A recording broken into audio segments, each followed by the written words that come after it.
اسی چیز کا ایکسپیرینس جو ہے اس سے دنیا فائدہ اٹھانے کی کوشش کرے گی، اور پاکستان آج ایک بار پھر خطے میں انتہائی اہم ملک کے طور پر سامنے آ رہا ہے، اور ماضی کی نسبت اب پاکستان کی اہمیت دن بدن بڑھتی جا رہی ہے، اور اس کے مقابلے میں اب انڈیا جو ہے وہ اس میں اکیلا ہوتا جا رہا ہے اپنی ہندوتوا اور اپنی جنونی پالیسیز کی وجہ سے۔ آج مودی کو میں سمجھتا ہوں بڑی منہ کی کھانی پڑی ہے اس ساری صورتحال کے اندر۔ بالکل ایسے ہی ڈاکٹر صاحب، Pakistan has a very strong position. Wall Street Journal کی رپورٹ کے مطابق جو ہے پریزیڈنٹ ٹرمپ جو ہے ایران پر حملے کی منظوری دے چکے ہیں۔ How important it is? جی یہ بڑی بدقسمتی ہے، اور وہی ہوا جس کا سب سے زیادہ ڈر ہے کہ جو اسرائیلی وزیر اعظم نیتن یاہو ہیں، انہوں نے بالآخر گھسیٹ لیا ہے امریکہ کو اس جنگ میں، جو کہ میں سمجھتا ہوں کہ بڑی خطرناک صورتحال ہو سکتی ہے۔ دیکھیے بات یہ ہے کہ بار بار میں یہ بات کہہ رہا ہوں کہ امریکہ کا اس جنگ کے بیچ میں شامل ہونا وہ ایران کو پوری طرح سے ریزن فراہم کرے گا، وجہ فراہم کرے گا کہ وہ خطے کے اندر امریکی اڈے، امریکی جو شپس ہیں اور امریکی جو مفادات ہیں ان کے اوپر اٹیک کرے، اور اس کے نتیجے میں پھر امریکہ کی طرف سے جو حملے ہوں گے اس کے بعد جنگ کے پھیلنے کے بہت چانسز ہیں، اور اس ساری صورتحال کے ذمہ دار سب سے زیادہ اسرائیلی وزیر اعظم نیتن یاہو ہیں، جنہوں نے اس جنگ کا آغاز کیا جبکہ بڑا واضح طور پر تھا کہ نہ تو ایران نے کوئی جوہری بم تیار کیا، نہ ایران نے کوئی ایسا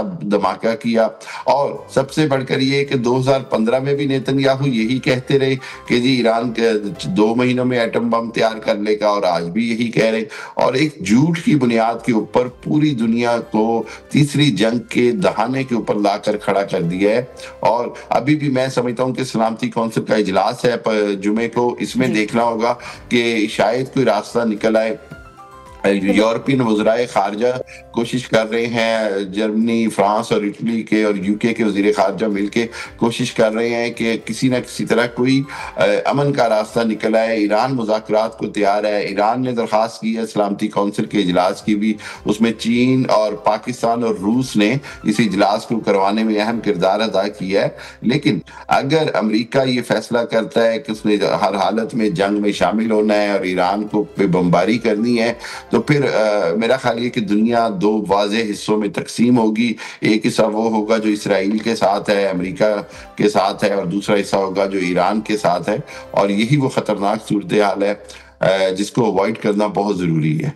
ڈاکٹر صاحب، پریزیڈنٹ ٹرمپ کی ٹویٹ بھی آئی تھی، ایرانیوں سے درخواست کی گئی تھی کہ وہ تہران کو خالی کر دیں، اور اس کے ساتھ کیا امریکہ جو ہے وہ ایران کے جوہری پلانٹ پر حملے کرنے کی منصوبہ بندی کر رہا ہے؟ جی یہی سب سے اہم بات ہے کہ ایران سے جو اسرائیل کام لینا چاہ رہا ہے وہ یہ کہ جی جو ایران کے جوہری پلانٹ ہیں جو خصوصی طور پر بہت گہرائی میں ہیں زیر زمین، ان کے اوپر B-52 بمبار طیاروں سے یا خاص جو کلسٹر بمز ہیں ان سے بمباری کروا کے بنکرز کے جو بلاسٹ کرتے ہیں، جس کی صلاحیت اسرائیل کے پاس نہیں ہے۔ وہ امریکہ کی اس صلاحیت سے فائدہ اٹھانا چاہتے ہیں، لیکن ان کو اندازہ نہیں کہ اس کے کتنے زیادہ اثرات ہوں گے، اور دنیا پوری اس کے اوپر پریشان ہے کہ اگر کوئی ایسا ایٹمی جو اثاثہ ہے وہ تباہ ہوتا ہے جس کے نتیجے میں کوئی تابکاری ہوتی ہے تو ہزاروں لاکھوں جانوں کا خطرہ ہے جانے کا، تو یہ بڑا ایک پریشان کن صورتحال ہے۔ اگین خود میرا خیال ہے کہ صدر ٹرمپ کو بڑا ہی سوچ سمجھ کے فیصلہ کرنا چاہیے، اور وہی بات میں بار بار کہہ رہا ہوں کہ نیتن یاہو کے جال میں جس طرح پھنستے جا رہے ہیں اس کی قیمت جو ہے وہ پوری دنیا کے امن کو چکانی پڑ سکتی ہے۔ نیتن یاہو نے مس کیلکولیشن کی جس کے نتیجے میں آج تل ابیب پورے میں 12 حملے کر چکا ہے ایران، میزائلز کے اور ڈرونز کے، اور اس نے ثابت کیا کہ وہ جو آئرن ڈوم کے نام پہ پوری دنیا کو بیوقوف بنایا گیا تھا اس نے توڑ نکالا، اور اس کے باوجود شہر کے اندر تل ابیب اور حیفا اور دوسرے شہروں میں بھرپور حملے کیے جا رہے ہیں، اور یہ وہ جواب تھا جس کا نہ تو اسرائیل کو توقع تھی نہ ہی امریکہ کو، اور ایران بار بار وارن کر رہا ہے کہ اس کے پاس اس سے بھی زیادہ جواب دینے کی صلاحیت ہے. اگر جنگ کو بڑھایا گیا تو ایسے نہیں کہ ایران اتنی جلدی ہار مان جائے گا یا سرنڈر کر جائے گا. میں بار بار کہتا ہوں کہ صدر ٹرمپ جو ہیں یا اسرائیل جو ہے وہ ڈرا دھمکا کر ایران کو سرنڈر نہیں کروا سکتے.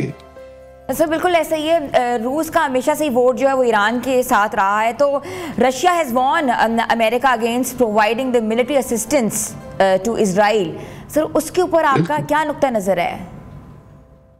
دیکھیے ہی نا، یہی وہ بات ہے کہ جب کوئی خطے میں صورتحال اتنی خطرناک ہے کہ اگر اس کے اندر امریکہ جو ہے وہ اسرائیل کا ساتھ دیتا ہے اور روس جو ہے بالواسطہ اور بلا واسطہ طور پر اور ڈائریکٹلی انڈائریکٹلی ایران کی مدد کے لیے کھل کر سامنے آ جاتا ہے، اور اس کے بعد روس اور چائنا کا جو آپ کو پتہ ہے کہ ایک اتحاد ہے خطے کے اندر، تو اس کے نتیجے میں پھر یہ جو بار بار ہم بات کرتے ہیں کہ دنیا کی ساری طاقتوں کے لیے یہ ایک میدان جنگ بن جائے گا، اور یہ ایک ایسا میدان جنگ ہوگا جس کے لیے میں سمجھتا ہوں کہ دنیا نے سوچا نہیں تھا، لیکن یہ بہت خطرناک نتائج آ سکتے ہیں. کیونکہ جب دنیا کی طاقتیں اپنی اپنی طاقت دکھاتی ہیں تو اس کے نتیجے میں پھر جنگ کو روکنا ایک بہت مشکل کام ہو جاتا ہے.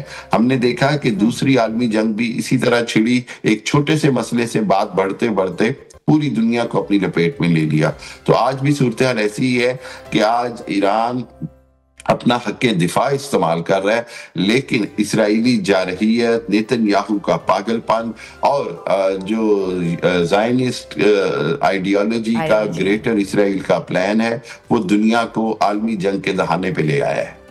بالکل ایسی ڈاکٹر صاحب ہمیشہ سے کہا گیا ہے کہ جنگیں جو اپنی مس انفارمیشن سے چھڑی گئی ہیں، تو یہ مس انفارمیشن جو ہے وہ سامنے آ رہی ہے کہ ترکی کے خلاف بھی ایک عجیب سی خبر سامنے آئی ہے کہ اسرائیلی مسافر طیارے جو ہیں ترکی میں پارک کیے گئے ہیں. آپ اس خبر کی تصدیق کرتے ہیں؟ نہیں، میرا نہیں خیال ایسی کوئی خبر میں صداقت ہے، بلکہ یہ وہی آپ نے جس طرح کہا کہ یہ مس انفارمیشن اور ڈس انفارمیشن ہے، اور یہ پلاننگ کے ساتھ اس طرح کی خبریں پھیلائی جاتی ہیں تاکہ کنفیوژن پھیلے مسلمان ممالک کے درمیان. اگر کوئی انسانی بنیادوں کے اوپر اگر کوئی ایک آدھ واقعہ ہوا بھی ہے تو وہ شاید کوئی ایمرجنسی کا ہو، لیکن ترکی کی حکومت کی طرف سے اس پہ اوپر کوئی بھی واضح طور پر انہوں نے کہا کہ اس طرح کا کوئی اقدام نہیں ہوا. یہ وہ ڈس انفارمیشن ہے جس سے مس انڈرسٹینڈنگ کریٹ کرنے کی کوشش کی جاتی ہے. بالکل ڈاکٹر صاحب ایسا ہی ہے. وارفیئر از ناٹ مین ہم لوگ بالکل وارفیئر کے فیور میں نہیں ہیں، لیکن اگر امریکہ اور ایران کے درمیان جو ہے وہ جنگ چھڑی جاتی ہے تو پاکستان کو کن بڑے چیلنجز کا سامنا کرنا پڑے گا؟ دیٹس ویری امپورٹنٹ ٹو نو.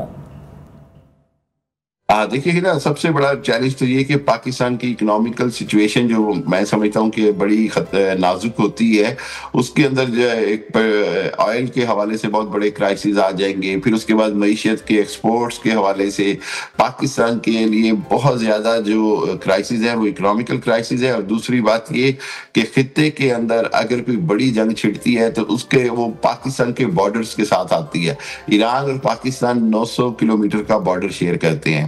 کل کو اگر امریکہ اپنا کوئی پاکستان کے اندر کوئی فوجی اڈا استعمال کرنے کی بات کرتا ہے ایران پر حملہ کرنے کے لیے، تو پاکستان کسی صورت بھی اس کی اجازت نہیں دے سکتا.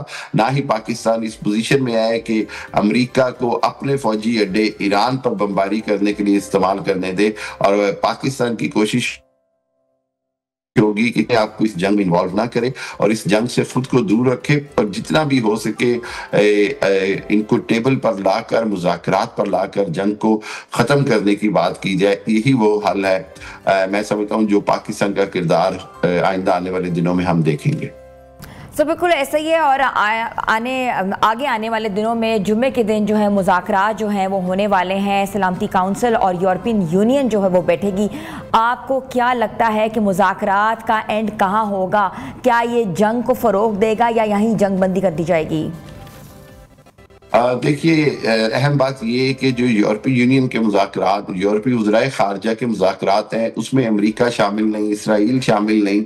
تو تو اس گویا کہ یہ ایک یک طرفہ مذاکرات ہیں. ایران تو اپنی شرطیں یا اپنی باتیں بتا دے گا، لیکن مذاکرات کا مکمل طور پر نتیجہ خیز ہونے کے لیے اسرائیل یا امریکہ کا ان میں شامل ہونا ضروری ہے. تو اس حوالے سے کوئی بہت زیادہ امید نہیں لگائی جا سکتی وزرائے خارجہ کے مذاکرات کے حوالے سے. سلامتی کونسل کے اندر اگر کوشش کی جائے کہ ایران چاہتا ہے کہ کسی بھی حالت میں اسرائیل کے خلاف کوئی قرارداد منظور ہو جائے، تو وہاں پر ہم نے دیکھا کہ پچھلے 2 سال کے اندر غزہ کے معاملے پر 9 مرتبہ غالباً امریکہ نے سلامتی کونسل میں اسرائیل کے خلاف قرارداد کو ویٹو کیا، یعنی قرارداد کو منظور نہیں ہونے دیا. تو میرا خیال یہ ہے کہ یہی روش، یہی طریقہ امریکہ ایران کے معاملے پہ بھی اپنائے گا کہ کوئی بھی قرارداد اسرائیل کے خلاف منظور نہیں ہونے دے گا. تو سلامتی کونسل کے اندر امریکہ کی موجودگی تو ہے، اور اسی سے فائدہ اگر اٹھایا جائے کہ امریکہ کو ایکسپلین کیا جائے کہ جنگ جو ہے وہ بڑھانا جو ہے وہ کسی حالت میں بھی فائدے مند یا سود مند نہیں ہے. لیکن بہت زیادہ انحصار کرنا اس سلامتی کونسل کے اجلاس کے اوپر کہ امیجیٹ کوئی سیز فائر ہو جائے گا، مجھے تھوڑا مشکل لگ رہا ہے. سیز فائر امیجیٹ کے لیے 1 to 1 ڈائریکٹ ٹیبل پہ مذاکرات ہونے چاہیے، چاہے وہ قطر کی فیسیلیٹیشن میں ہو، چاہے وہ سعودی عرب کی فیسیلیٹیشن میں ہو، اور اس میں پاکستان اپنا رول ادا کرے. اس کے علاوہ کوئی اور حل نظر نہیں آ رہا. آپ کا بہت بہت شکریہ ڈاکٹر حامد مشرقی صاحب، جنہوں نے ہمیں جوائن کیا. انہوں نے ہمیں صورتحال سے آگاہ کیا، بہت ڈیولپمنٹ نیوز کے اوپر بات کیا، پاکستان کے ڈیموگرافکس کے اوپر بات کیا. پاکستان ایک بہت امپورٹنٹ کیریکٹر پلے کر سکتا ہے اس جنگ بندی میں، اور یہی دیکھنا ہے کہ آگے صورتحال کیا بنتی ہے، اور یہ تو صرف مذاکرات کے ذریعے ہی حل ہو سکتا ہے. چھوٹی سی بریک پہ جانا ہے، بریک کے بعد واپس آتے ہیں. آپ دیکھ رہے ہیں نیو پاکستان.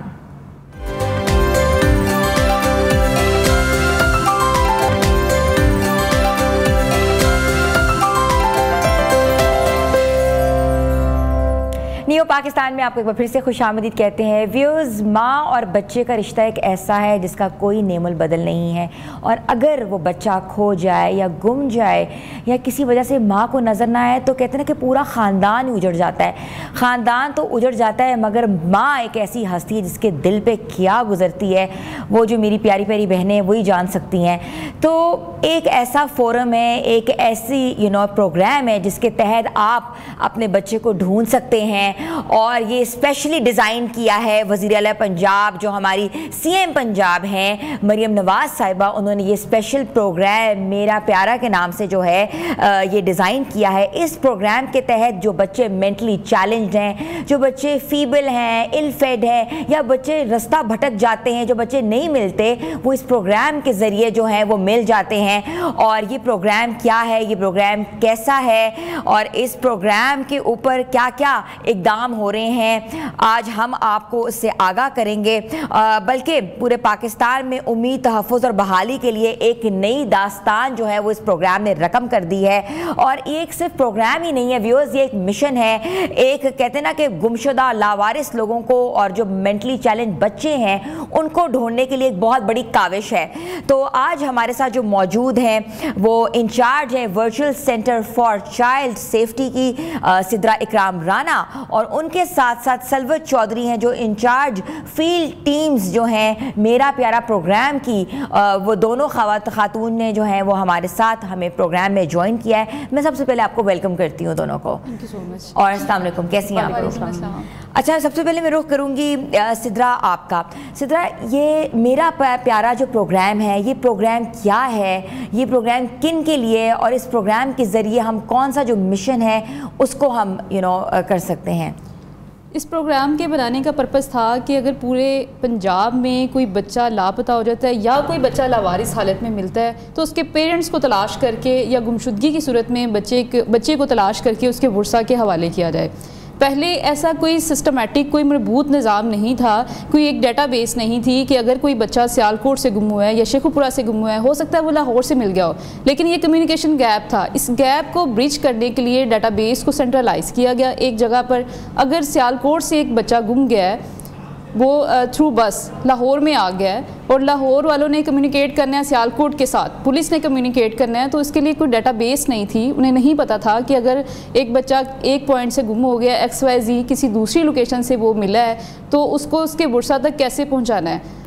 ملنے کی کال بھی ہے ہمارے پاس 15 پہ اور اس کے گمنے کی کال بھی ہے. تو اس ڈیٹا بیس کو سینٹرلائز کیا, اس کے پیچھے ایک AI سسٹم جو ہے وہ جنریٹ کر دیا کہ اگر علی سیالکوٹ سے گم ہوا ہے اور اگر وہ کسی اور لوکیشن سے ملا ہے اور علی کے سسٹم میں کال ہے, تو سسٹم نے AI بیس پہ آٹومیٹیکلی ڈیٹا کو میچ کر کے ہمارے سسٹم میں الرٹ جنریٹ کر دینا ہے کہ یہ دونوں بچے سیم ہیں, تاکہ ڈیٹا کی بیس پہ میچنگ کر کے بچوں کو زیادہ تر ان کی فیملی سے ری یونائٹ کروایا جائے. اور اس پروگرام کو انیگریٹ کروایا تھا میڈم مریم نواز نے 26 جولائی 2024 کو. اس کو بھی 1 سال ہونے والا ہے.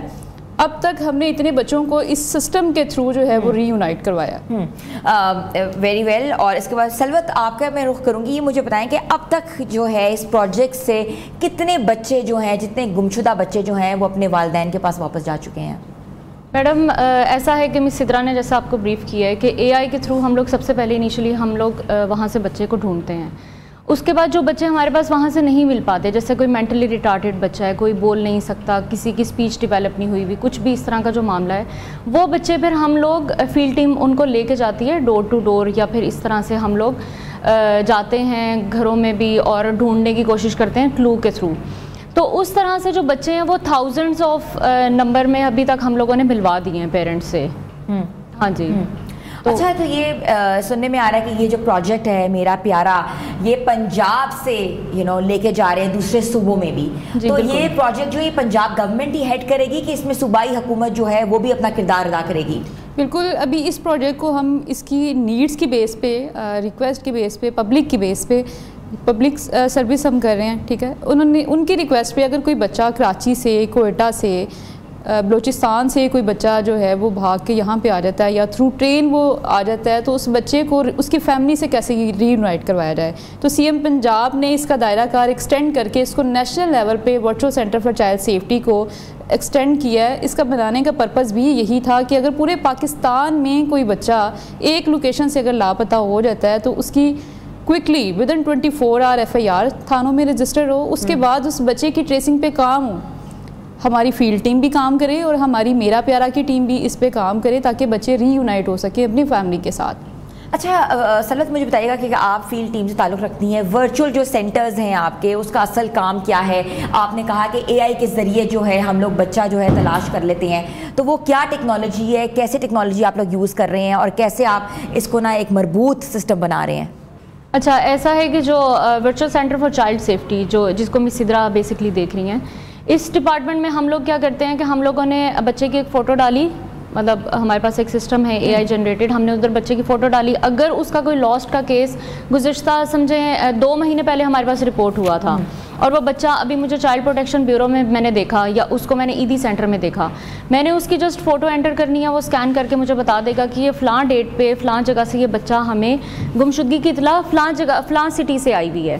تو ہم لوگ وہاں کی لوکل پولیس سے رابطہ کرتے ہیں کہ اس کے پیرنٹس وغیرہ کا نمبر وغیرہ ہم لوگ لیتے ہیں, اور پھر تھرو پراپر چینل ہم لوگ ان کو ری یونائٹ کرواتے ہیں. اور فیلڈ ٹیم میں ہم لوگ, جیسے اگر میں ED سینٹر گئی ہوں, یہ آل اوور دا پنجاب کام چل رہا ہے, صرف لاہور کی بات نہیں میں کری. اگر میں نے ملتان میں چائلڈ پروٹیکشن بیورو میں ایک بچہ دیکھا ہے جو کہ کراچی سے یہاں پر ٹرین کے تھرو, جیسے کہ مس سدرا نے بتایا کہ بچے ہمارے پاس آ جاتے ہیں, 10 سال کے بچے ہوتے ہیں جو ٹرین پہ بیٹھ کے آ جاتے ہیں, ان کو پتہ ہی نہیں چلتا, یا کسی بس پہ بیٹھ کے کسی اور سٹی سے آئے ہوئے ہوتے ہیں. ان کے لیے پھر ہمارے پاس ایٹ لیسٹ وہ ہمیں کچھ نہ کچھ کلو دیتے ہیں, کوئی وہاں کی مشہور کھانے کی چیز بتا دیتے ہیں, کچھ بتا دیتے ہیں جس سے ہمیں پتہ چل جاتا ہے, فوراً سے کلک ہو جاتا ہے کہ یہ بچہ شاید وہاں سے بلانگ کرتا ہو. پھر ہم وہاں کی پولیس کو بھی لوپ میں لے کر اور ادھر سے بھی چیک کرتے ہیں ان کی کوئی گمشدگی کی اطلاع تو نہیں ہوئی ہوئی, پھر ان کا جتنا بھی ریکارڈ ہوتا ہے وہ چیک کرواتے ہیں, اور ہم دوسرے صوبہ سے بھی کوآرڈینیٹ کرتے ہوئے بچوں کو ہینڈ اوور کروایا ہے ہم نے.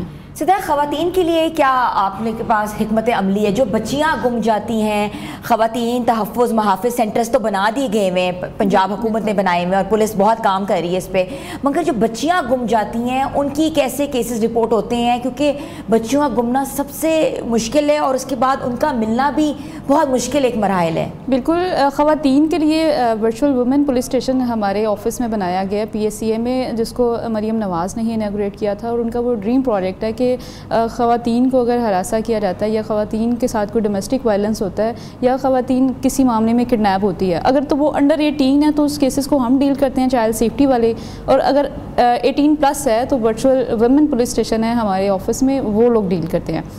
وہی طریقہ کار ہے, وہی میکانزم ہے کہ اگر کوئی بچہ لاپتہ ہو جاتا ہے یا بچی لاپتہ ہو جاتی ہے تو اس کی ودن 24 آور FIR کرواتے ہیں, اور اس کی ٹریسنگ پہ PSCA Punjab safe cities authority کے کیمراز کے ذریعے سے, لوکل کیمراز کے ذریعے سے اس کو ٹریس کرنے کی کوشش کرتے ہیں. پہلے اسٹریٹ کیمراز دیکھتے ہیں کہ اگر بچی خود گئی ہے یا بچی کو کڈنیپ کیا گیا تو کون لوگ آئے تھے, گاڑی کا نمبر کیا تھا, یا بائک پہ تھے تو بائک کا نمبر کیا تھا. سیف سٹیز کے کیمراز کی مدد سے ہم اس کی تلاش پھر جاری رکھتے ہیں. اچھا, میں سلوت اور سدرا آپ دونوں سے ایک سوال ہے میرا کہ آپ اب تک کا کون سا سب سے زیادہ ایک بہت بڑا کیس تھا جس میں بہت آپ لوگوں کو مشکل پیش آئی, کوئی ایسا کیس آپ لوگوں نے ڈیل کیا ہو؟ ہمارے پاس ایسے ہزاروں کیسز ہیں, ایسے چھوٹے چھوٹے بچے ہیں جو 2 سال کی عمر کے ہیں, 3 سال کی عمر کے ہیں, جو تھرو ٹرین اور ڈیفرنٹ جو ہیں وجوہات کی بنیاد پہ ہمیں لاوارث حالت میں ملتے ہیں. اب ان بچوں سے جب بات کرتے ہیں تو جب انہیں کہتے ہیں کہ آپ کی ماما کا نام کیا ہے تو وہ کہتے ہیں ماما, بابا کا نام کیا ہے تو بابا. اپنا نام بھی وہ آفٹر سم ٹائم جب وہ کسی ادارے میں رہتے ہیں تو ان کی میموری سے 3 مہینے بعد 4 مہینے بعد ان کی میموری فلش آؤٹ ہو جاتی ہے. پھر وہیں کے جو بچے ہیں جو نام ان کا وہ پیار سے رکھ دیں وہ پھر وہی نام بتاتے ہیں بچے. یہ والی ہرڈلز ہمیں بہت زیادہ آتی ہیں کہ اگر ایک بچہ 7 سال سے ایک ادارے میں ہے اور ہم نے اس کا انٹرویو کیا ہے تو وہ بچہ بالکل ڈمب ہو گیا, اس کو کوئی انفارمیشن یاد نہیں ہوتی, اسے اپنے ایریے کا نہیں پتہ. 2 سال کی عمر میں وہ ادارے میں آیا تھا, اب وہ 7 سال کی عمر میں ہو گیا, اب وہ 12 سال کی عمر میں ہو گیا. تو ایسے بچوں کو اگر آپ کے بچے لاپتہ ہو جاتے ہیں, میں عوام کو بھی پبلک کو بھی ایک پیغام دینا چاہوں گی کہ اگر آپ کے بچے لاپتہ ہوتے ہیں آپ فوری 15 پہ کال کریں. اگر آپ ادر دین پنجاب ہیں تو CM نے ایک نمبر انیگریٹ کرایا ہے 0309 000 0015. آپ اس پہ ہمیں واٹس ایپ پہ کانٹیکٹ کریں, واٹس ایپ پہ ڈیٹیل شیئر کر دیں یا آپ کال کریں. 15 تو بدن پنجاب ہی کالز انٹرٹین کر سکتا ہے, لیکن آپ واٹس ایپ کے تھرو ہمیں اپنی کیوریز رپورٹ کروا سکتے ہیں کہ پورے پاکستان سے اگر کوئی بچہ ایسا, کوئی چھوٹا بچہ یا بڑا بچہ انڈر 18 کوئی لاپتہ ہو جاتا ہے تو آپ ایٹ لیسٹ اس کی گمشدگی کی رپورٹ ضرور کریں. ہمیں بچہ لاوارث حالت میں پہلے مل جاتا ہے, اس کی گمشدگی کی کال بہت دیر بعد ملتی ہے, سال بعد آتی ہے, سالوں سال بعد ملتی ہے. اچھا, جو ویوز دیکھ رہے ہیں, جو عوام ہمیں دیکھ رہی ہے, اگر کسی لاوارث اور گمشدہ افراد کو وہ ورچوئل سینٹر سے رابطہ کرنے کی کوشش کرتے ہیں تو وہ آپ ایک بار پھر اپنا واٹس ایپ نمبر جو ہے وہ ہماری اسکرین پہ بھی ہم پورے پنجاب سے اگر آپ کانٹیکٹ کرنا چاہتے ہیں تو آپ 15 پہ کال کریں اور 3 کا بٹن دبائیں. IVR چلتا ہے چائلڈ سیفٹی کے لیے, 3 کا بٹن دبائیں, آپ کی کال ہمارے ساتھ کنیکٹ ہو جائے گی. اگر آپ ادر دین پنجاب ہیں, کسی اور صوبے سے بلونگ کرتے ہیں تو آپ ہمارے واٹس ایپ نمبر پہ تھرو واٹس ایپ اپنی کیوریز بھیج سکتے ہیں 0309 000 0015. آئی ریپیٹ 0309 000 0015 پہ اپنی کال یا میسیجز آپ بھیج سکتے ہیں. بہت ضروری ہے یہ چیز, اور آپ نے بتایا کہ بہت سالوں کے بعد جو ہے وہ اس کیسز کو رپورٹ کرتے ہیں پیرنٹس. تو کیا وجہ ہے کہ جو کیس ہے وہ رپورٹ نہیں کیا جاتا, FIR نہیں کٹوائی جاتی, گمشدگی اطلاع نہیں جاتی, یا اخباروں میں جیسے پہلے ہوتا تھا اخباروں میں تو پراپر ایک تصویر دی جاتی تھی, تلاش گمشدہ کا ایک پراپر ایک سیکشن ہوتا تھا. اب کیا وجہ ہے کہ یہ چیزیں نہیں ہو رہی؟ لوگوں میں اویئرنیس نہیں ہے, لوگ رپورٹ ہی نہیں کرتے. ابھی جتنے بھی بچے ہم فیملیز کو ری یونائٹ کرواتے ہیں آفٹر بیونڈ دا, جس کو کہتے ہیں جاب جا کے, بیونڈ دا ڈیوٹی جا کے ان کو ٹریول کرتے ہیں, سڑکوں پہ جا کے جو فیملیز ڈھونڈ رہے ہوتے ہیں, لوگوں سے پوچھ رہے ہوتے ہیں. ابھی باہر کا ٹمپریچر آپ دیکھیں, باہر 1 منٹ کھڑے ہونا بہت مشکل ہے, لیکن بچہ جس جگہ سے ہمیں ملتا ہے ہم اس جگہ اس کو لازمی لے کے جاتے ہیں کہ آپ یہاں کیسے آئے تھے.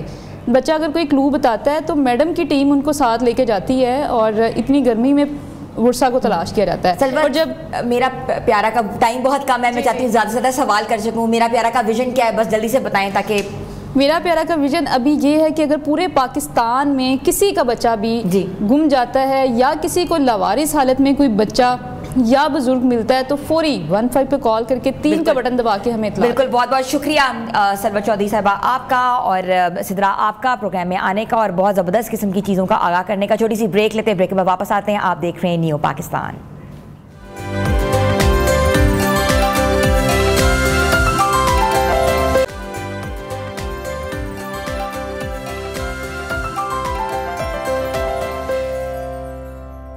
نیو پاکستان میں آپ کو ایک بار پھر سے خوش آمدید کہتے ہیں. تھوڑی سی بات کر لیتے ہیں جلدی مسائل کے حوالے سے, اور ایک بڑی تحقیق جو ہے وہ سننے میں بھی آ رہی ہے, ویڈیوز بھی وائرل ہو رہی ہیں کہ تھوک سے آپ جو ہیں اپنے جلد پر جو دانے ہیں ان کو ختم کر سکتے ہیں.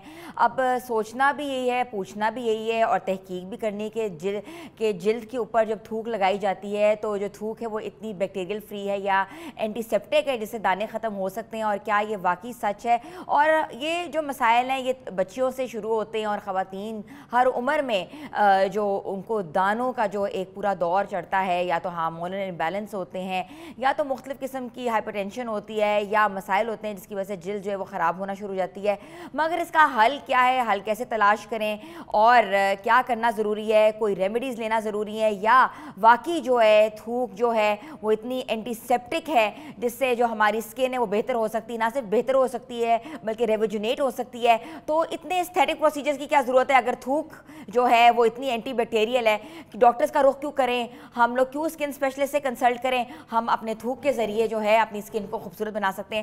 تو آج جو ہے یہ بہت بڑا مسئلہ ہے, سنگین مسئلے کو ہم نے حل کرنا ہے, اور اس مسئلے کو حل کرنے کے لیے ہمارے ساتھ موجود ہیں ہماری skin specialist, skin expert, aesthetic expert doctor Areej Khalid, جن کی یہ ویڈیو جو ہے وہ ملینز میں گئی ہے, اور ہم یہ پوچھتے ہیں کہ ویڈیو جو ملین میں گئی ہے کیا یہ حقیقت ہے؟ Over to you doctor Areej. بس آج ہم تھوک کا تھوک اور پانی کا پانی کریں گے.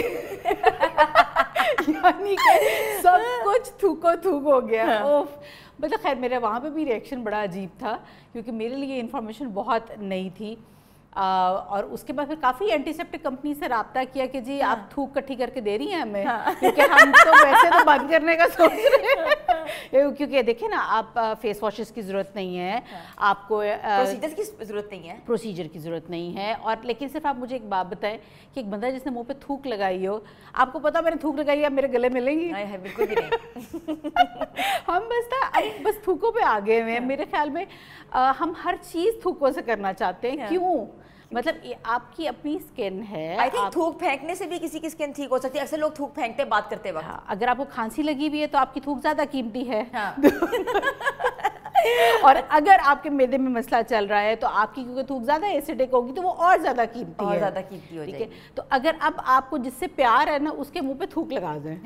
پہلے ہمیں جس پہ غصہ ہوتا تھا نا ہم اس کو تھوک لگاتے تھے, اب ہمیں جس پہ پیار ہے نا آپ نے اس کو تھوک لگا دینی ہے. لٹرلی ڈاکٹر عریج, میں واقعی ایک دم سے جب میں نے ویڈیو بھی دیکھی نا میں حیران ہوگی. میں نے کہا doctor عریج can say such things. میں نے نہیں وہ کہا تھا, انہوں نے کہا تھا میرے ایکسپریشنز پہ انہوں نے کیمرہ ڈالا ہی نہیں. I was like آپ نے کہا تھا کہ میں پروسیجر میں تھوک لگا کے ایک پروسیجر کرتی ہوں. نہیں بالکل نہیں, قسم سے نہیں. میں سوچ بھی نہیں سکتی, مطلب اتنا پڑھنا اور اس کے بعد اینڈ پہ بات تھوک پہ ختم ہونی. تو مطلب ہم اپنی ڈگریز کے ساتھ بھی یہ نہ لکھتے ہیں تھوک اسپیشلسٹ. نہیں دیکھیے ہر چیز ہوتی ہے, اگر اللہ نے آپ کے منہ کے اندر رکھی ہے تو وہ اندر کے لیے ہے, اس کو باہر لگا کے نہیں پھرنا ہے. ٹھیک ہے, اس میں کیونکہ انزائمز ہوتے ہیں, ظاہر ہے کہ آپ کی وہ خوراک کو ہضم کرنے کے لیے ہوتے ہیں, تو وہ ایسیڈک ہوتے ہیں نیچر میں, اس کی وجہ سے آپ کو ایک سپریشن نظر آ سکتی ہے. کیونکہ دانے آپ کو یہ سمجھنے کی ضرورت ہے کہ وہ کس وجہ سے ہیں. ٹھیک ہے, آپ ابھی آپ نے بات کی کہ ہارمونل امبیلنس ہے. ہارمونل امبیلنس کو تھوک کیسے ٹھیک کرے گی؟ بالکل بھی نہیں. میں آپ کا کوئی تعلق نہیں ہے میڈیکل کے ساتھ, اسٹل آپ مجھے بتائیں کوئی لاجک بنتی ہے ہارمون امبیلنس کو کیسے ٹھیک کر سکتی ہے؟ ٹھیک ہے, آپ نے کاز پہلے رول آؤٹ کرنا ہوتا ہے. میرے پاس جب بھی پیشنٹ آتے ہیں تو میں ہمیشہ انہیں یہ کہتی ہوں کہ آپ کا آدھا ٹریٹمنٹ یہ ہے کہ آپ کی کاز کا پتہ چل جائے, انٹرنل ایشوز. یس, آپ کی وجہ کیا ہے اس مسئلے کے ہونے کی. یہ خالی تھوکیں لگا لگا کے آپ وقت نہیں گزار سکتے ہیں. ہاں بعض وقت کچھ چیزیں کو ریلیٹ ہو جاتی ہیں کہ اچھا آپ کو لگا کہ آپ نے یہ لگایا, اور کیونکہ with the passage of time آپ کا وہ ہارمونل امبیلنس کا ٹائم وہ آپ کا گزر گیا تو آپ کو لگا شاید یہ تھوک نہ ٹھیک کر دیا. ڈاکٹر صاحبہ, دانے جو ہیں وہ کہتے ہیں نا کہ ٹین ایج سے شروع ہوتے ہیں, اور ایک نیچرل پروسیس ہے کیونکہ پیوبرٹی میں بچیاں جاری ہوتی ہیں اور بڑی ایج تک رہتے ہیں. کچھ لوگوں کی اسکن پرون ہوتی ہے, کچھ لوگوں کی نہیں ہوتی. اچھا, یہ بھی سنا گیا ہے کہ ٹوتھ پیسٹ کا استعمال کیا جائے دانوں میں تب دانے چلے جاتے ہیں, تھوک کا انکشاف ہوا تھوک لگائی جائے تب دانے چلے جاتے ہیں. آپ ان باتوں کو کیا سیکنڈ کرتی ہیں, اور جو لیڈیز ہمیں دیکھ رہی ہیں جن کے لیے ہم نے اسپیشل سیگمنٹ کیا ہے ان کو آپ کیا ایڈوائز کرتی ہیں؟ شو پالش بھی کرتی ہے, پھر اس کے بعد جو آپ جس فرائی پین میں آپ پکوڑے تلتے ہیں نا, اس کے بعد وہ گرم ہی آپ نے ان دانوں پہ لگا لینا ہے. ٹھیک ہے, آپ نے اگر پورا منتجن منانا ہے تو پھر آپ پورا ہی بیڑا غرق کریں. دیکھیں آپ اس طرح کی چیزیں جب کرتے ہیں کوئی رسپانسبل نہیں ہے. آپ کو یہ سمجھنے کی ضرورت ہے کہ آپ نے نیٹ سے اٹھا کے ایک چیز کر لی, اس کے بعد اس کا ذمہ دار کون ہوگا, کوئی سائیڈ ایفیکٹ ہوگا. ٹھیک ہے, آپ کیونکہ ایک بندے نے ویوز لینے ہیں, وہ کچھ بھی وہاں پر رکھ دے گا, کوئی کریڈیبلٹی نہیں ہے. میں وہاں پر کچھ بھی ڈال دوں کوئی مجھے نہیں روک سکتا. ٹھیک ہے, اب میں اگر یہ کہوں کہ جناب جی مطلب کچھ بھی اس دنیا میں ہو رہا ہے, اب کہ فلانے ملک نے جی ایٹمی دھماکہ کر دیا تھوک سے, ٹھیک ہے, کون اس کو کرے گا بھائی, چیلنج کوئی نہیں کر سکتا. بات یہ ہے کہ آپ کی اپنی جلد ہے, آپ کی اپنی زندگی ہے, آپ کا اپنا پروفائل ہے, آپ نے یہ دیکھنا ہے کہ آپ نے ہر چیز کو اتنا سستے میں لینا کیوں ہے, ٹھیک ہے. آپ کی وقت گزر جائے گا, نشان زیادہ ہو جائے گا, چلے آپ نے تھوک سے دانے ٹھیک کر لیے کچھ سال 2 سال لگا کے, جو وہ کھڈے اور دانے بن گئے, اس کا آپ نے کیا کرنا ہے, وہ کیسے تھوک سے ٹھیک کریں گے.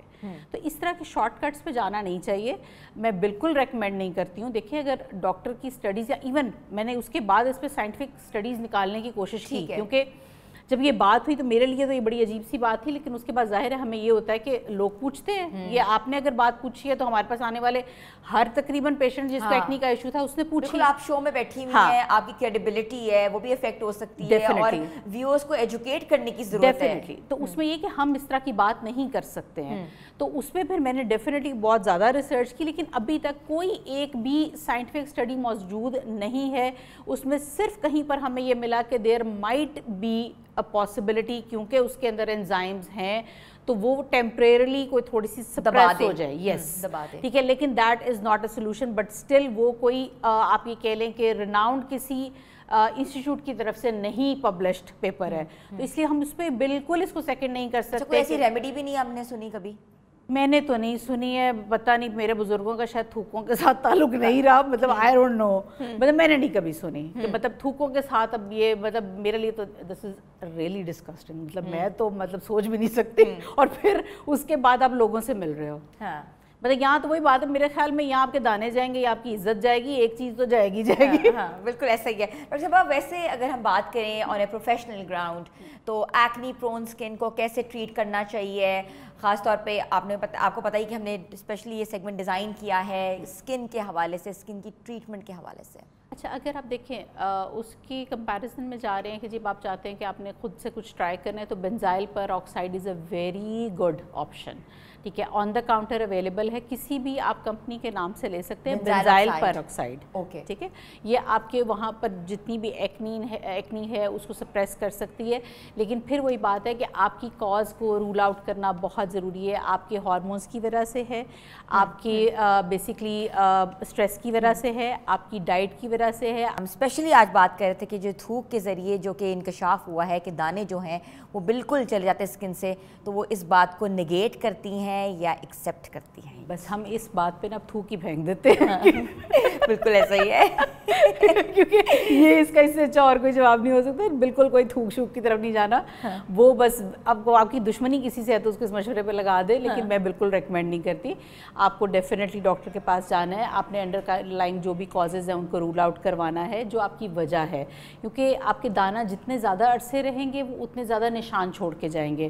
اور اب آج کل وہ دور نہیں, پہلے جو ٹائم تھا نا اس میں لوگوں کو صرف یہ ہوتا ہے کہ اچھا دانے چلے جائیں, یا کسی حد تک ایکسیپٹیبل بھی ہوتا تھا کہ لوگ کہتے تھے اچھا جی یہ جوانی کے ہیں, یہ پیوبرٹی کے ہیں, یہ نکلیں گے اور یہ اپنے وقت پہ چلے جائیں گے.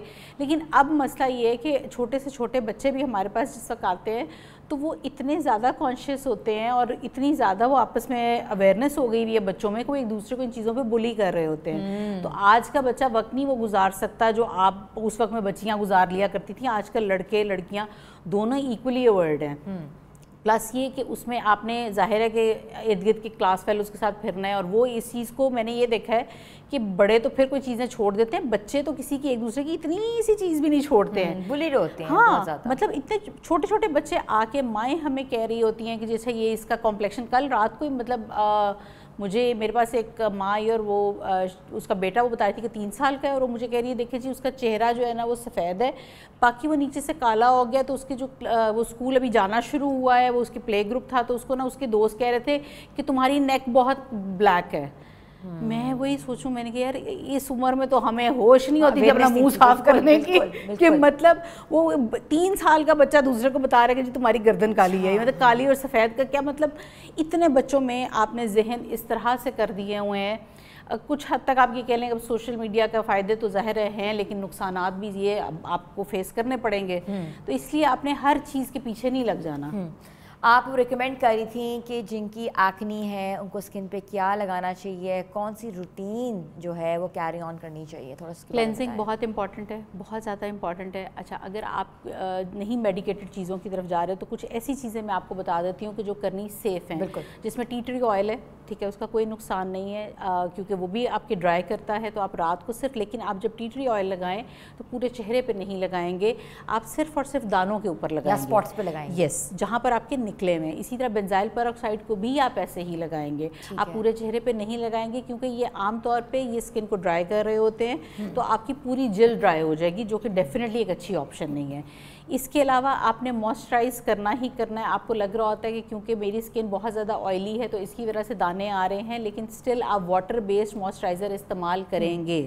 سن بلاک آپ کا مسٹ ہے. سن بلاک آپ کا اس موسم کے اندر آپ کی اسکن ظاہر ہے کہ آئلی ہو رہی ہوتی ہے تو سیبم کنٹرول پہ آ جائیں گے.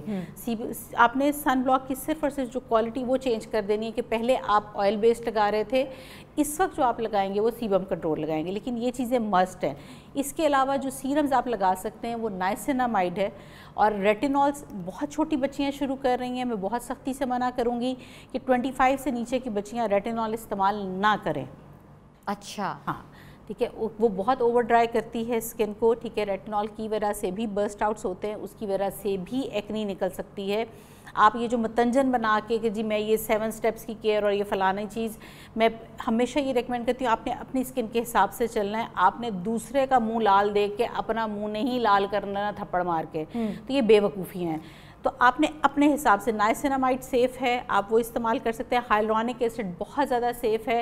ہائلورونک ایسڈ کو جب بھی لگائیں ڈیمپ اسکن پہ لگائیں, کبھی ڈرائی اسکن پہ لگانے کا کوئی فائدہ نہیں ہے, بالکل کوئی فائدہ نہیں ہے. ٹھیک ہے. اور اس کے علاوہ جو آپ چیز کر سکتے ہیں, اگر آپ ریٹینول جو 25 سے اوپر کی خواتین ہیں وہ لگا رہی ہیں, اس کے بعد موئسچرائز کرنا مسٹ ہے. جب بھی سٹارٹ کریں گے ٹوائس اے ویک سے سٹارٹ کریں گے, پھر تھرائس اے ویک پہ آئیں گے, اور فائنلی آفٹر اے منتھ پھر آپ اس کو ڈیلی پہ لا سکتے ہیں اگر آپ کی اسکن سینسٹیو نہیں ہوتی تو. وائٹامن سی دن میں نہیں لگائیں گے, وائٹامن سی جب بھی لگائیں گے رات کو لگائیں گے. آپ کو یہ انگریزوں کی جب آپ دیکھتے ہیں نا ریلز, انہوں نے نہ دن کے وقت چولہوں کے آگے منہ دینا ہوتا ہے, ٹھیک ہے, اور نہ انہوں نے سن بلاک کے بغیر دنیا کا کوئی کام کرنا ہوتا ہے. ہم نے وائٹامن سی لگا کے یا جی وہ ہم ٹوٹ کے لگا کے, ہمارے پاس لٹرلی خواتین آتی ہیں کہ جی ہمیں کسی نے کہا تھا کہ جی لیمو لگائیں دہی میں ملا کے, تو ہم نے لگا کے اس وقت ہم چولہے کے آگے چلے گئے تو جی یہ برن ہوا ہوا ہے.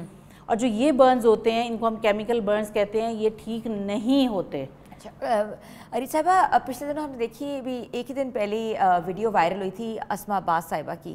انہوں نے اپنے جو ہے نا فریکلز وہ ریموو کروائے, اور اس کے بعد انہوں نے کوئی ماسک لگایا جس سے ان کی پوری اسکن برن ہو گئی, اور بڑی پریشان کن حالت میں انہوں نے ویڈیو بنائی. انہوں نے کہا دیکھو میرے ساتھ ہوا کیا ہے.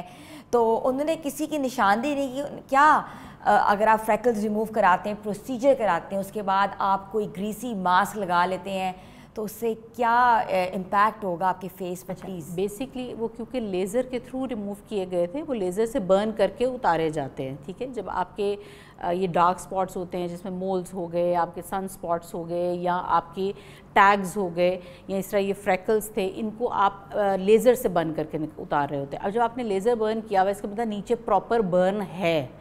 اب آپ کوئی بھی اوپر چیز لگا رہے ہیں, آپ کو ماسک جو آپ نے لگایا اب اس کے اندر کیا تھا, وہ کوئی چیز ایسی تھی جو کہ اسکن کے لیے ایریٹنٹ تھی, اور آپ کی کیونکہ اسکن اوپر سے ابریزو ہے, اوپر سے لیئر اتری ہوئی ہے, تو وہ ریئیکٹ کر گئی. ٹھیک ہے, آپ نے جب کوئی بھی پروسیجر کروایا تو آپ نے سکون کرنا ہوتا ہے. ٹھیک ہے, آپ نے صرف ریپیئر کا ایک نیچرل ٹائم بھی دینا ہوتا ہے. یہ نہیں ہوتا کہ آپ نے اب جس وقت ہم ایون میں پلین PRP کر رہی ہوتی ہوں تو میں پیشنٹ کو ہمیشہ یہی کہتی ہوں کہ 2 دن کے لیے آپ صرف سادے پانی سے منہ دھوئیں, فیس واش کیمیکل بیسڈ چیزیں لگانا بند کر دیں. ٹھیک ہے, اس کو لیٹ اٹ ہیل. آپ نے کچھ اپنی اسکن کو بھی وقت دینا ہوتا ہے کہ وہ خود اپنے سے بھی ہیل ہو, تو اس کے اوپر آپ نے چیزیں نہیں لگانی ہوتی. خاص طور پہ جب آپ نے پروسیجر کیا ہے, تو مجھے نہیں پتا کہ اب انہوں نے خود لگایا تھا یا ان کو ریکمینڈ کیا گیا. اگر ریکمینڈ کیا گیا تو اس کرنے والا بہت بڑا بے وقوف ہے, اس کو پھر کچھ آئیڈیا نہیں ہے اسکن سائنسز کا, بالکل بھی نہیں ہے. اور اگر انہوں نے خود سے لگایا ہے تو پھر یہ غلطی کبھی بھی نہیں کرنی چاہیے کہ آپ کسی, یہی چیز میں سمجھا رہی ہوں کہ دیکھیں اگر آپ کسی کی ریکمنڈیشن کے بغیر کرتے ہیں دین nobody will be responsible. Pakistan کی فیمس ایکٹریس اسما عباس کو ایک ایڈوائس دی ہے ڈاکٹر عریج نے, ویری ویل سیڈ ڈاکٹر عریج صاحبہ. جو آپ کی اسکن ہے, ایکنی اسکن ہے, اسکن پرونز ہیں آپ کی ڈل اسکن ہے, اس کے لیے آپ کے پاس کون کون سے پروسیجر پروسیجرز ہیں جو کہ لوگ کرا سکتے ہیں, تھوڑا سا اس کے بارے میں بھی گائڈ کرتے ہیں. سب سے زیادہ اسکن بوسٹرز بہت زیادہ ہائپ میں ہیں. اسکن بوسٹرز کا سب سے بڑا فائدہ یہی ہوتا ہے کہ وہ آپ کی اپنی اسکن کو ریجوینیٹ کرتے ہیں. مطلب اگر آپ آرٹیفیشیل چیزوں کی طرف نہیں جانا چاہ رہے ہیں تو یہ ایک بہت اچھی آپشن ہوتی ہے, جس میں آپ کا PDRNs ہے یا آپ کا کولیجن کو ملٹیپلائی کریں گے, آپ کی اسکن بہتر لگے گی, اس کا ٹیکسچر بہتر ہو جائے گا. اس کے علاوہ PRP میری ہمیشہ سے بہت فیوریٹ ہے, کیونکہ آپ کا اپنا پلازما ہوتا ہے تو آپ کی اسکن بھی بہتر ہوتی ہے, پورز ٹائٹ ہوتے ہیں, گلو بڑا اچھا آتا ہے. اگر آپ تھوڑا سا ذرا ہائر اس پہ چلے جاتے ہیں تو RF مائکرو نیڈلنگ بھی ہمارے پاس اویلیبل ہے. وہ اس کی ذرا زیادہ کہہ لیں کہ ایڈوانس فارم ہے, اس وقت بہت زیادہ ہائپ ہے اس کی. سب ڈرماٹولوجسٹ کی, سب اسکن اسپیشلسٹ کی وہ بہت زیادہ فیوریٹ ہے. اس کے بعد آپ کے آ جاتے ہیں, مجھے نینو فیٹ گرافٹنگ پرسنلی بہت پسند ہے. اگر آپ فلر کی طرف نہیں جانا چاہتے ہیں تو آپ کا اپنا فیٹ ہوتا ہے, اس میں اسٹیم سیلز بہت اچھے ہوتے ہیں, گروتھ فیکٹرز موجود ہوتے ہیں, وہ آپ کی مطلب جہاں پر آپ کو فلنگ کی ضرورت ہے وہ فلنگ بھی کرتے ہیں. پلس یہ کہ وہ کیونکہ اس میں گروتھ فیکٹرز ہیں تو آپ کی اسکن ریجوینیٹ بھی کرتی ہے اور اس کا گلو دیکھنے والا ہوتا ہے, مطلب انسٹنٹلی. ایون آپ کے ہینڈس کے لیے وہ بہت اچھی ہوتی ہے, آپ کے فیس کے لیے کہیں پر بھی آپ کروانا چاہیں بہت زبردست ریزلٹ. ہینڈ سے تو آپ کو پتہ لگ سکتا ہے آپ کی ایج کیا ہے. یس تو اس کا مطلب کہ ایج کم کرتا ہے یہ nano fat. Yes okay, thank you so much doctor Arif صاحبہ آپ کے آنے کا اور زبردست قسم کی ٹپس دینے کا. مگر ایک امپورٹنٹ ایشو جو تھا کہ تھوک کے ذریعے کیا ہم اپنے دانوں کو ختم کر سکتے ہیں, تو ایسا بالکل نہیں ہے. پلیز یہ نسخہ نہ اپنائیے گا, نہ اپنا منہ خراب کیجیے گا اور نہ ہی خراب کر کے پھر آپ ڈاکٹرز کا رخ کیجیے گا. آپ کے لیے بہت بڑا مشورہ ہے. چھوٹی سی بریک لیتے ہیں, بریک کے بعد واپس آتے ہیں. آپ دیکھ رہے ہیں نیو پاکستان. نیو پاکستان میں آپ کو ایک بار پھر سے خوش آمدید کہتے ہیں. تھوڑی سی بات کرتے ہیں فیشن کے حوالے سے. اسٹائل اور کمفرٹ دینا ایک ساتھ بہت مشکل ہوتا ہے. اسٹائل سٹیٹمنٹ کیا ہے اور اس کو کمفرٹیبل کیسے بنانا ہے, یہ بہت مشکل مرحلہ ہوتا ہے. خاتونیں جو ہماری ہوتی ہیں گھر میں, ہماری جو تمام خواتین ہیں, ان کا سب سے پہلا سوال ہوتا ہے کہ کیا پہنیں, کیسے پہنیں. موسم اتنا گرم ہے اور لان جو ہے وہ اتنا کمفرٹیبل ہوتا ہے, مگر رات کے جو ایونٹس ہوتے ہیں اس پر لان نہیں پہنی جا سکتی کیونکہ تھوڑے سے اس پہ رنکلز آ جاتے ہیں اور وہ اسٹائل سٹیٹمنٹ کریٹ نہیں ہو سکتا, وہ لک نہیں کریٹ ہو سکتی. تو لان کے اندر ڈیزائننگ کیسے کی جائے, لان کو کیسے کریٹ کیا جائے اور کمفرٹیبل کپڑے جو ہیں وہ کیسے بنائے جائیں, یہ سب سے مشکل چیزیں ہوتی ہیں جن کو سینس اپ کرنا بھی بہت مشکل ہے. اور مارکیٹ کا رخ تو کیا جاتا ہے مگر مارکیٹس میں جا کے سلیکشن کرنا بھی بہت اہم مرحلہ ہوتا ہے. تو ہم نے سوچا کہ کیوں نہ آج آپ کے لیے وارڈروب پوری ہم لوگ ڈیزائن کریں, اور ڈیزائن نہ صرف کریں بلکہ آپ کو بتائیں کہ کون سے جو کلرز ہیں, کون سے کٹس ہیں, کون سا جو کلر پیلٹ ہے وہ ان ہے, اور آپ اپنی وارڈروب میں کون کون سے کلرز کا جو ہے وہ انتخاب کر سکتے ہیں. نہ صرف انتخاب کر سکتے ہیں بلکہ خوبصورت قسم کا امتزاج کے ساتھ حسین ڈیکور کر کے پہن بھی سکتے ہیں. تو ہمارے ساتھ آج جو فیشن ایکسپرٹ ہے وہ امیج کنسلٹنٹ ہیں اور انہوں نے اپنا ایک برانڈ بھی لانچ کیا ہے. آپ ان کو جانتے ہیں, اسکرین پہ دیکھتے ہیں. تو میں ویلکم کرتی ہوں سمن اسد کو. السلام علیکم سمن. وعلیکم السلام. کیسی ہیں؟ اللہ کا شکر, تھینک یو بلانے کے لیے. ہمیشہ بہت اچھا آپ کے ساتھ شو جاتا ہے, اللہ کا شکر. ہمارا بھی بہت بہت آپ کے آنے کا شکریہ. It's our pleasure to see you on the screen as well. اچھا سمن, یہ بتائیے گا کہ امیج کنسلٹنٹ ہیں آپ اور آپ کا اپنا برانڈ بھی ہے. لان جو ہے اس کو کیسے اسٹائل کریں, کیسے اس کو ڈیکوریٹ کریں, کیسے اس کو امبیلش کریں تاکہ ہم گرمیوں میں رات کو بھی پہن سکیں اور صبح بھی ایونٹس کا حصہ بنا سکیں؟ دیکھیں, میں بہت زیادہ اس چیز کے اوپر گائیڈ کرتی ہوں کہ آپ نے لان اگر پہنی کسی فارمل ایونٹ کے لیے تو اس کو آپ ڈیکور کریں ود لیسز. امبیلشمنٹس میں آج کل آپ نے دیکھا ہے کروشیا لیسز بہت زیادہ ان ہے. آپ اگر کروشیا لیسز لے لیں یا نیٹ کی جو آپ کے بہت خوبصورت لیسز ملتی ہیں, آپ ان کے ساتھ اس کی پارٹیشن کر کے پینلز کے اوپر کام کر کے ان کو سی ڈی لیس ایک بڑی مزے کی چیز ہے, اس کے ساتھ کنیکٹ کر کے تو وہ آپ کو ایک خوبصورت سی لک تیار ہو جاتی ہے. تو مجھے ایسا لگتا ہے کہ آپ ہمیشہ اپنی لان کو تھوڑا سا ہیوی ضرور کریں, خاص طور پہ اگر آپ نے کسی اچھے ایونٹ پہ جانا ہے, کسی فارمل ایونٹ پہ جانا ہے. لانس گھر میں تو ہم نارملی پہن لیتے ہیں نا, بالکل ایزی کر کے ہلکی سی لیس لگا لی, یا پروفیشنل خواتین کو بھی ہم کہتے ہیں بھی آپ سالڈ کلر میں آ جائیں, پلین پہنیں. لیکن مجھے ایسا لگتا ہے کہ جب آپ تھوڑے سے ہیوی ہوتے ہیں نا, بلکی ہوتے ہیں, اس وقت آپ کو چاہیے کہ آپ جو بھی جوڑا پہنے وہ چاہے آفس جانے کے لیے ہو چاہے آپ کا کسی فارمل ایونٹ کے لیے ہو, اس میں جو ہے نا تھوڑا سا ہیوی ہونا اس کا بہت ضروری ہے. But at the same time I suggest you کہ آپ سیم کلر کے اوپر سیم امبیلشمنٹس کریں, سیم کلر کی آپ لیسز لگائیں, تو اس کی ایک لک بڑی فارمل کریٹ ہو جاتی ہے. اس کے ساتھ ہی آپ نے بھی اپنی سٹارٹنگ میں بات کی تھی بڑی اچھی کہ جب فارمل ایونٹس ہوتے ہیں رات کے وقت تو لان چونکہ اس میں تھوڑی بہت